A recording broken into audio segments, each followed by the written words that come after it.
என்ன பண்ணுற? முட்டை உரிக்கிறியா? எது மேலெல்லாம் ஆசைப்படுறியா யாழ்னிலாவுக்கு? யாழ்னிலாம் ரொம்ப நாளாகவே அந்த முட்டை மேலே ஒரு கண் அவளுக்கு. ரொம்ப நாளாக வைக்கும் போதெல்லாம் அந்த முட்டையை வந்து கையை வச்சு அமுத்திட்டு போவா. சரி என்ன தான் பண்ணுறான்னு சொல்லிட்டு பார்த்தா அழகாக உரிச்சிட்டா. தோல் ஃபுல்லாக அழகாக உரிச்சு முட்டையை மட்டும் கையில் வச்சுக்கிறா. பொறுமை. அண்ணன் வந்து ரொம்ப சேட்டை, பாப்பா வந்து ரொம்ப பொறுமையாக இருக்கா. உங்கள் வீட்டில் குழந்தைங்க எப்படி இருப்பாங்க?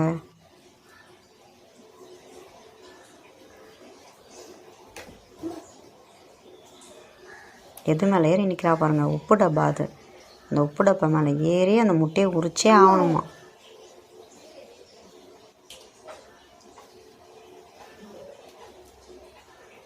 சூப்பராக எடுக்கிறா. முட்டை உரிச்சிட்டிங்களா? சூப்பர். காமி, அம்மா கிட்ட காமி, முட்டையை காமி. சூப்பர்.